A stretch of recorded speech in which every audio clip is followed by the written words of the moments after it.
Traduje sa, že do neho narazili anjeli a možno je taký krivý už od narodenia. Ako hovorieva moja mama: hej ty kriváň, vystri sa, ruksaky na chrbát a hýbajme ho na kriváň. Vyber sa so mnou po Tatrách na 3 kroky.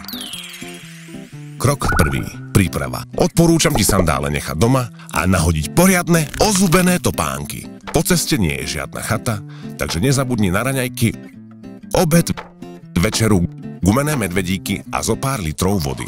Rada pre baby. Odporúčam si prenajať aj jedného horského nosiča. Krok 2. Výlet. Trasu začneme na platenom parkovisku 3 studničky. Pri pamätnom kameni máš poslednú šancu sa uistiť, že ideš na ten správny kriváň. Ten štúrov, ten z 5centovky, nie ten facanský. Juchú! Začína to zľahka. 10 minút ležerným tempom k starej horárni. Od smerovníka začne sranda. Ideme po zelenej, máš to za 4. Už cestou lesom oľutuješ všetok ten vianočný šalát, veľkonočné rezne, piatkové hody pred telkou a tak dúfam, že už aspoň mesiac prežúvaš kĺbovú výživu, lebo kĺby dostanú zabrať dneska najviac. Vieš? Na Viem.sk máš teraz 25% zľavu so zdravotnou poisťovňou Dôvera, tak si urob zásoby aj na zimu. Ako tento svišť. Po zhruba hodine narazíš na odbočku k bunkru. Tam ale nejdeš, kriváňu sa dnes nevyhneš, cesta je jednoznačná, tak šľap ďalej.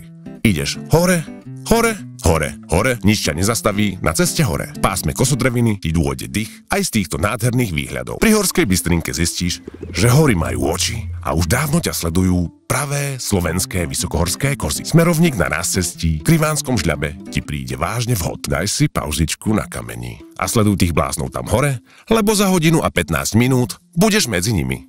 Od nácestia ideš, neuveríš, ale opäť hore, tentokrát po modrej. Kamenistý chodník striedajú skaly. Sleduj značku, aj keď ti možno stačí sledovať len davy turistov. Pri výstupe na Malý Kriváň sa nestačíš vynadívať na všetku tú krásu pod sebou. Ako magnet ťa ťahá tá pyramída zo skál. Bude to zaberák. Pôjdeš po 2, ale i po 4. Tak ak v polke začneš žrevať, že na to nemáš, spomeň si, že túto túru zvládajú aj 10-ročné deti. Vraj, dočítal som sa na internete. Krok 3. Vychutnávaj. Som kráľom Vysokých Tatier. Presne tak sa teraz cítiš. A právom. Uchmatni si svoje miestočko na kriváni a kochaj sa. Čuduj sa svetu, je tu aj 4G. Takže, ak si sa ešte nestihol prepoistiť do zdravotnej poisťovne Dôvera, stihneš to za 3 minúty a získaš množstvo benefitov a tvoje zdravie sa ti ešte poďakuje. Keď tak pozerám pod nohy, dole to ešte bude vtipné. Aspoň nemám sandále.